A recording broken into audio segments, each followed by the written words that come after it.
Welcome to my summoner build, you zombie loving bastards. This particular build is based on summoning and it can also do quite nasty bit of damage, at least up to levels 100, 110, 120 and so on. In this video I'm level 72 and I was doing level 100 dungeons, something like that. If you are level 90, I'm guessing you can go up to level 110, 20 or something like that. It doesn't even matter. How the game works right now, none of you should even play this game above level 120, 130 and so on, because it's just frustrating at best. Unless you're gonna play with Bleeding Edge or some other bullshit that's exploitable and boring. This build won't blow up any bosses that are above level 90 or something like that. There's gonna be some struggle, you will get one shot and so on, but that's just how frustrating this game is at times. Not because of the damage done, but because of the one-shot mechanic. I don't care that I can't one-shot bosses with 1 or 2 skills in 2 seconds. That's not the point of this game, at least it shouldn't be. Anyone who wants to play a game like that is out of their goddamn minds. Stats should look something like this.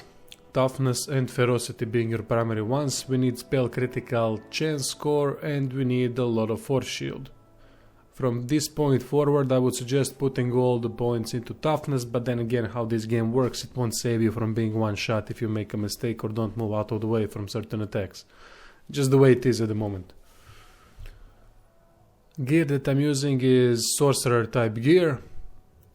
Things that you want here are occult damage, damage increases, ferocity, toughness, and definitely cooldown decrease for all skills. That should be one of the primary ones you should search for. We want cooldown decrease because of the anomaly. Anomaly is our primary damage dealer, and also Juggernaut because it's our primary way to survive, and it's our nuke as well. This thing can go up to 2 million damage with this build at this point where I'm at the moment.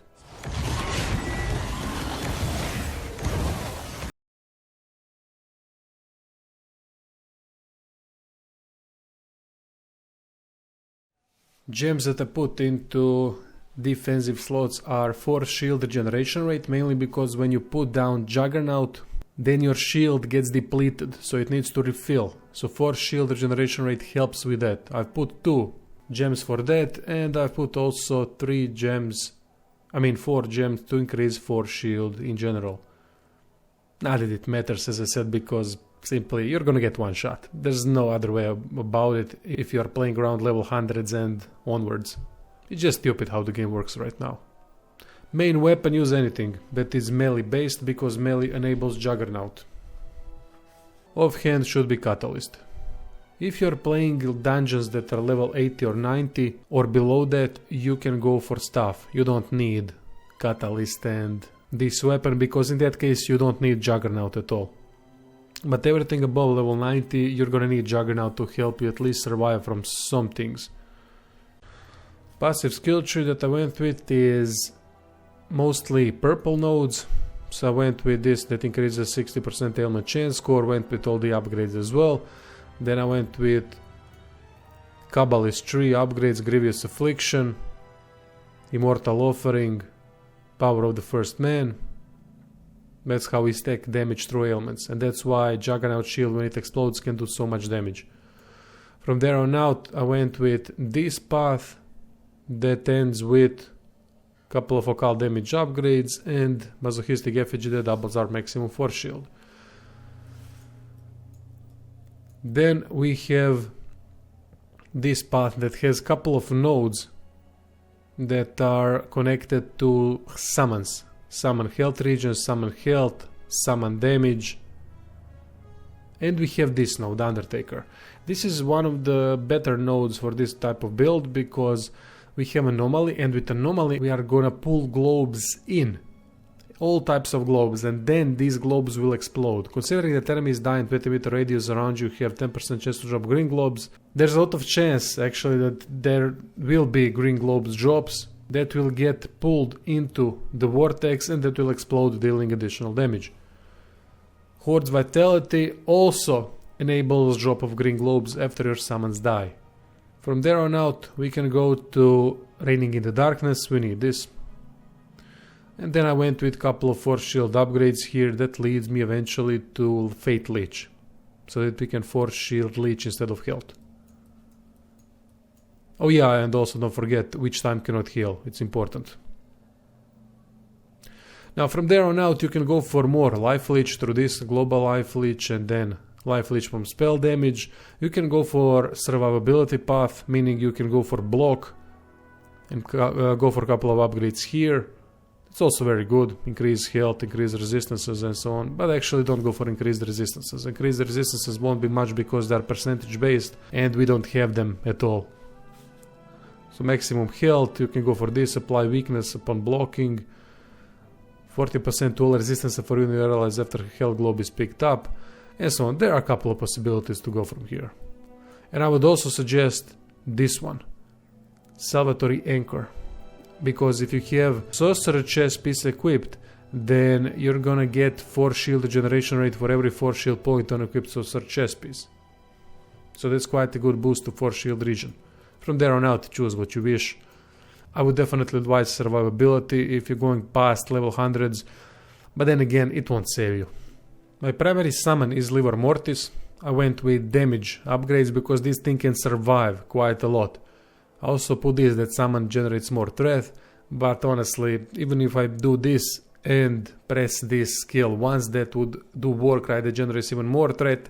It's a rare occurrence that bosses get stuck on Livor Mortis. Increase attack speed and decrease damage, that's basically it, that's simple. Our secondary summon is this bastard over here. Same thing, go with increased damage path. Thing is, it is not a problem when summons die because they will drop health globes at times. Sorry, not health globes, but green globes. And those green globes will get sucked into the vortex and explode. So it's not a bad thing, you just need to recast them. Oh yeah, definitely convert physical damage into shadow damage. By putting shadow damage on our enemies, we can deal more damage to them because they are cursed in that case. Now, if you are playing dungeons that are up to level 80, 85, maybe even 90, you can completely remove Juggernaut and use zombies. However, because of how zombies work, they will die all the time during boss fights, while they are actually good against normal enemies and specialist enemies up to that. I also tried this, explode when they are killed with this upgrade, but it's minimal damage, so it's not really worth it. Problem is, against boss, they will get into melee range and boss will do any kind of farting attack and they will die instantly. So you're gonna have to recast, and while you are recasting, you are going to be the target of the boss. So it's not a good solution for higher level dungeons. Instead of that, I went with Juggernaut with these upgrades.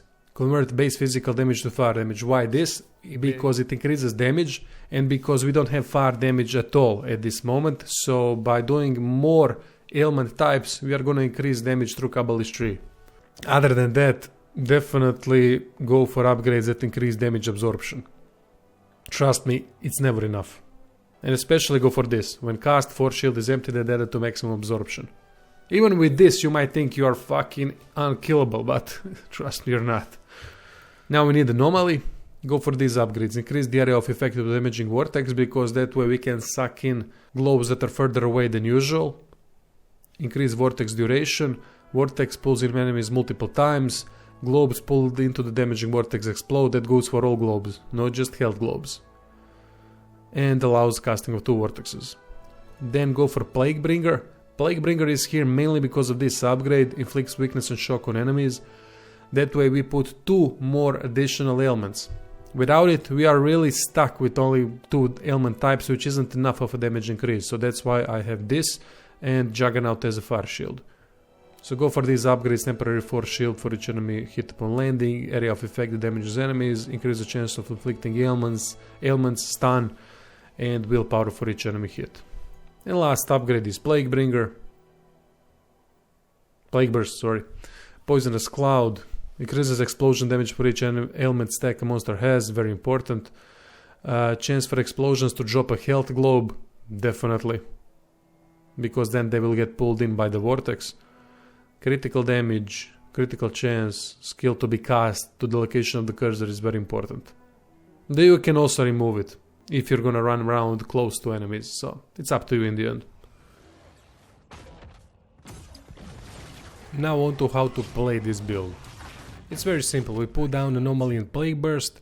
Enemies that die inside have a chance of dropping green globes that will get pulled in the vortex, dealing additional damage.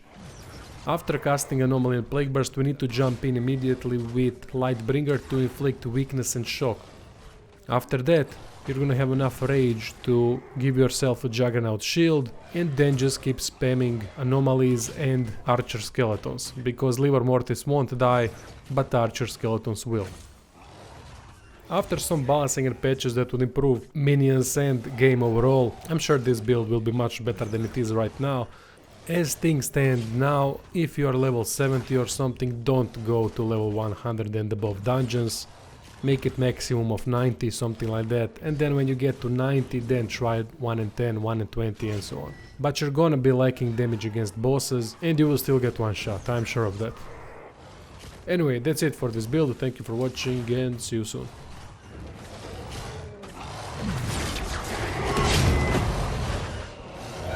That's not happening.